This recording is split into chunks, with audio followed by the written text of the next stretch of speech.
So please welcome Ayşegül.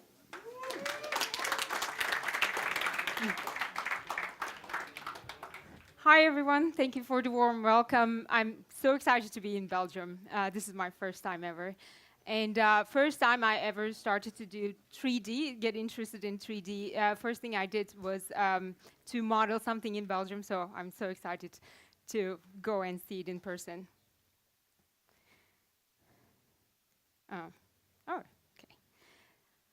So my name is Ayşegül, and I'm a Google developer expert, like many of our speakers today, for Angular team and generally in web technologies. And I work with these amazing people at Narwhal, um, Narwhal.io.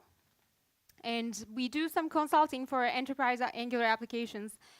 Addition to that, though, we are so dedicated to increase the productivity of all of the developers, including ourselves. So we have this open source tool, which I was so happy to learn a few of you already uses. It's called NX, so it's an extension on Angular CLI, and it allows you to create a single repo application, as well as helps you with setting up your NGRX store and upgrade from Angular 1 to Angular 2. Please check it out, and we are so happy to hear your feedback and feature requests in our issues.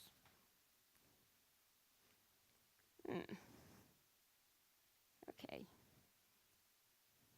So today's slides will be on bit.ly immersive web, bit.ly/immersive web. If you wanted to say that link, there will be some additional links to resources in my slides. And the example repo is on the NX examples on the Narwhal GitHub. It's bit.ly/NX examples.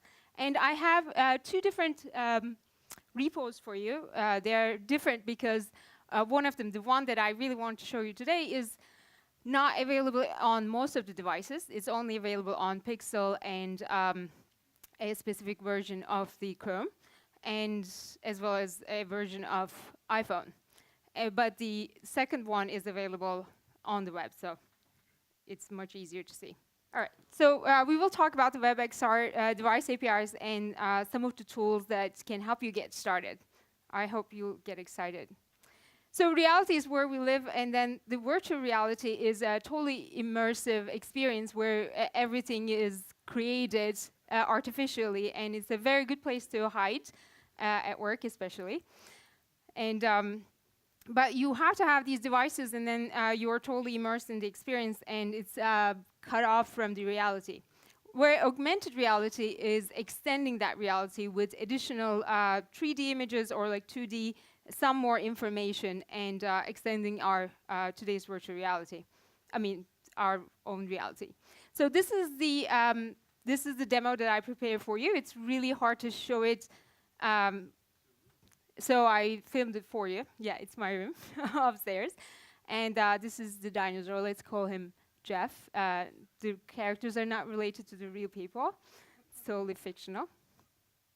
So I'm able to just create some models, 3D models, and then add it on top of my rendered camera view. And this is called the augmented reality. And altogether, we call everything mixed reality. And XR is the decided name for all of them. And the upcoming APIs are going to be called WebXR device APIs. And addition to the XR device APIs, augmented reality is using something that we're already familiar with, which is the media capture and then stream APIs. And there are tons of examples out there that you can take a look, and it's really cool. Where augmented reality is very useful is when you have, one of the things is the education, especially in workplace, where the situation is more dangerous than that you want it to be in, or it requires some real-time information. As I mentioned, medical industry is one of the industries that really immerse themselves with these technologies. They use virtual reality to help patients deal with their situations, pain relief, and aftercare in the hospital. Also, I think it's a very interesting use case for them to be able to talk about the same objects and be able to walk around it and then see it. But the cool thing is about augmented reality compared to especially virtual reality is that you do not need any glasses. Although there are glasses that are making the experience much more immersed, you actually don't need it. All you need is your camera and mobile device. And this is one of the experiences that we had in my previous work, and I didn't even realize this was an augmented reality. I didn't even think of it because you just start playing with it and then it shows you, adds the information of how changing the height of a mountain will affect how the water is going to be accumulated and the whole geography.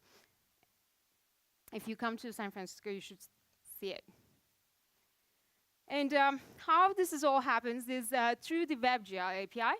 It's the JavaScript API that we have available with the HTML5, and it is really cool. Has anyone worked with any WebGL APIs? Yeah, very little. So I found this very, very intriguing. I found the information about Belgium, how much you use it. So you're actually above the average in global, 94% compared to everywhere else. And WebGL is available on any kind of device except the Opera Mini. And it's been used in the game industry and many other things to create 3D experiences. The other thing that we're using is the WebRTC. Here, again, the Belgium is about the average, which you should be proud. But not WebVR. You're below the average. I think we should change that in the future, hopefully. Next time I'm here, I hope that you will start to use the WebVR support. It's not available on most of the browsers right now, but it's available on the newer ones and under a flag in Chrome. So today, one of the libraries that I want to show you is developed by Google. It's called 3ARJS. 3JS is one of the most popular libraries out there to create 3D experiences, and 3ARJS is extending that to use AR capabilities. And one caveat with that is that you need really to, I mean, you can use it in 3 devices. Samsung 8 is also capable of doing this. And WebAR on ARKit and WebAR on AR Core are the 2 applications that you can run these experiences. They're basically a version of browser that has the experimental capabilities. But it was very cool, and I just wanted to show it to you. So I made my example with this, but there are other versions that you can check out, which is widely available. So what 3ARJS is doing for you is motion tracking. So your device knows where it is in 3D space, not only its location, but also its orientation, which is very helpful. And the other thing it's doing is rendering the pass through the camera. So you have your stream of data coming through your camera, and you have the ability to render on top of it using that information. And lastly, this is one of the hardest things that it is also accomplishing, but it's still in the works, is 3ARJS have the information of the surfaces or the anchor points. So the anchor point could be anything, could be an image, but could be any kind of location. But also it is able to find what the surface is, what the floor is, or tabletop is for us. So if we think about the Angular part, what we wanted to do is create an AR component, and it's hard to know how to divide our code, where to do what, and work very well with the lifecycle hooks. First thing we need to do is before we initialize, we have to check if the AR display is available, if our device is supporting the AR display. And once we have that, we can set up our scene. So what setting up our scene means is that we can think of this as our scene, and all of us are objects, and we have a camera, and our render is our stream that's going live or today or anytime on YouTube. If you wanted to learn a little bit more about how the scene and WebGL scene works, I have other talks on the link, or if you just search for WebGL and Angular, you'll find them. Addition to creating the scene, the other thing that we have to have is specific to AR is to have an AR camera. It's different than regular WebGL camera. And then we have to create an AR view. So this is the setup part. I think it's very important anytime you have things that are just the setting up part that are not going to change with your application, you should separate that code. And the things that are updating should be in another part of your code, because you don't want to be running the initialization each time. And it's especially important when you're working with 3D objects, which are very render heavy. On top of that, we'll have some click binding, which is Angular's just pretty good at, and loading the model. We can have all kinds of other properties. So to get the AR display, we have this function with the AR3JS that comes with AR3JS, and it returns our display if it's there or not. If we do, we initialize our scene. If not, it has it displays a message for us that the display is not supported. And AR view takes two things: our display, if we have it or not, and the other thing is the WebGL renderer, because it has to use the WebGL renderer to be able to create the 3D world on top of the VR view. So one thing that is important is not to do anything extra as much as we could. And instead of selecting your DOM elements directly, we wanted to use the view child and create our HTML template just as a canvas element, and then pass that through our renderer. And aspect ratio, pixel aspect ratio is very important. That defines how our video is not going to be distorted. It has to match the device aspect ratio. Once we have all these, we can create our AR view with the display and the render information. So the other thing is the AR perspective camera. So I mentioned it's different than the regular perspective camera in that in a regular 3D perspective camera, you would define your what you're seeing, basically how wide of an angle you have access to, and the limit of the objects closer to you or far from you. And you can define all these things because you're creating your world from scratch. But when you're working with AR, you wanted to stick with the restrictions of your camera. So you don't want to render anything that's further than what your camera sees or before.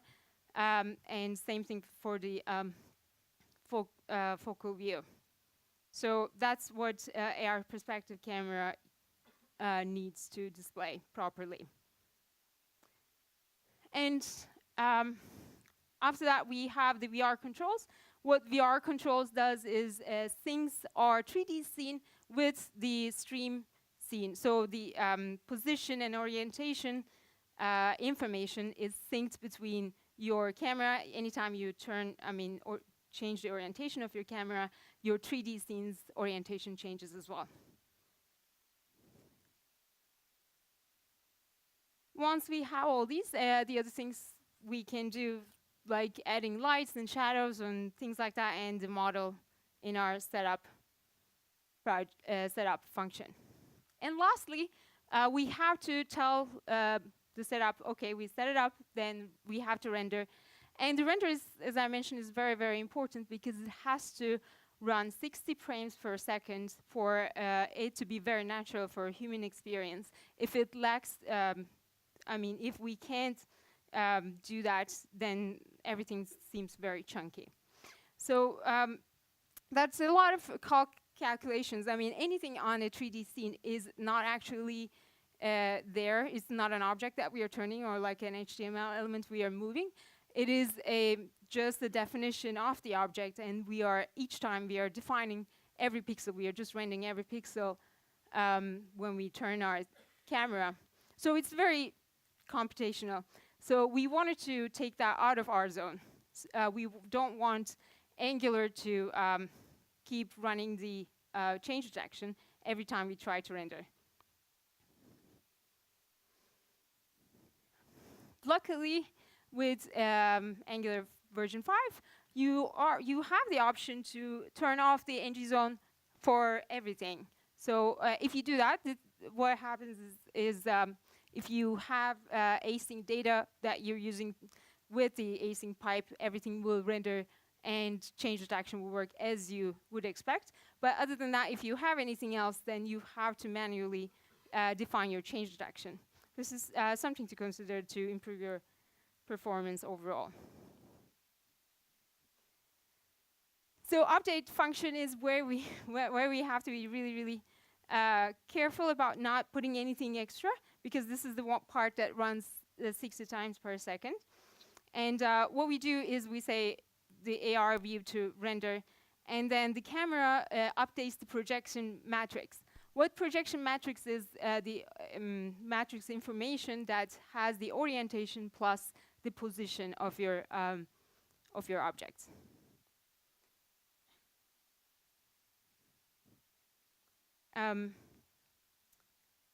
So to kick off all of the rendering, we use a request animation frame. Does anyone use animation? Has anyone used animation request animation frame? Very little. Yeah, it's such a great functionality.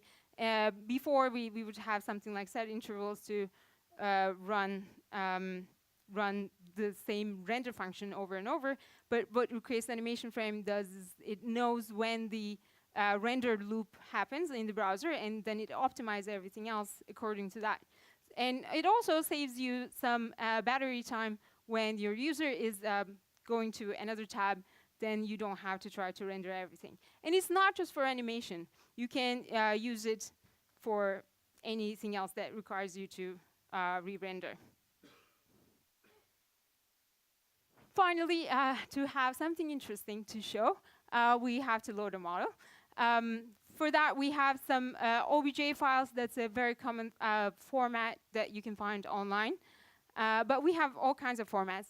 And we have all kinds of loaders that goes with it. So this load model is defining the file, OBJ file, and the MTL file, which is the material that is going to be the texture of our model, and the loaders that are required to load them.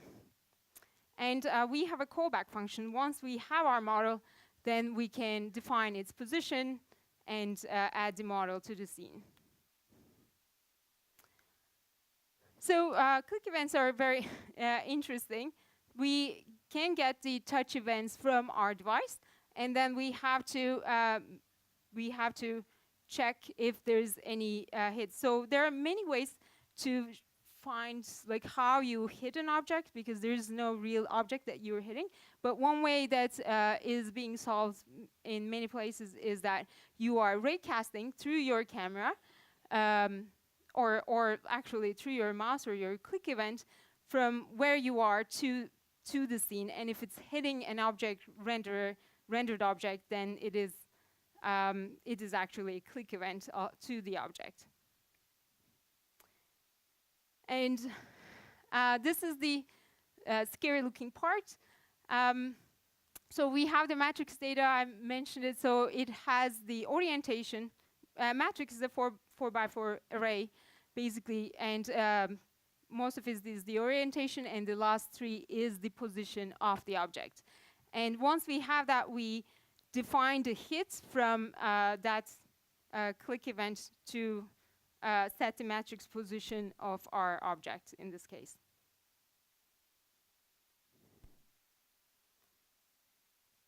So I really ran through it because we lost some time, and I want to respect Moto's time. But a few other things to consider is how we define our components. So one thing we can utilize in many of our applications, not just for AR, is more of the directives. So we can have an AR component that takes an input as a model or primitive mesh or anything else, and then we can define different directives that are called model loader or primitive that adds the additional functionality, just like the click functionality or the load functionality to our AR component. So AR component will just set up our scene and all of the things to be able to render AR environments, and then we can add the additional functionality through directives. I don't know if you are using a lot of directives, but I feel like it's one of the things that are being used a little bit less. And especially in Canvas's case, Canvas is not an HTML, it's an XML context. So when you create an HTML element, extra HTML element, and put it into an SVG or a Canvas, it is kind of confusing and it's not actually doing anything. So directives are perfect for that case.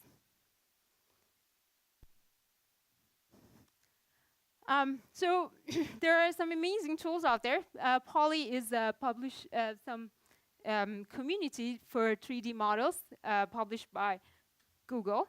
And the model that I have was from there. And A-Frame is an amazing library, which is very much like Angular components. You can have some HTML elements to create your WebVR experiences. 3JS is the library that allows us to create these amazing experiences, and it's open source with a great community. And finally, 3ARJS is an extension that is being developed by Google currently. So my other demo has, it's a little bit easier to see, well, because it works in the browser everywhere. So if you wanted to see, it's on NGAR demo, and you can use this link. And what you need is, remember I was talking about surfaces and anchor points. What you need is a hero image, which is this one. And it detects the corners of the image, and then it renders the scene on top of that surface, a specific surface. So couldn't show you the code example, the computer issues, but the code is on in NX examples repo, bit.ly NX examples, also github/narwhal/NX examples. And the other one is on NGAR demo, I think.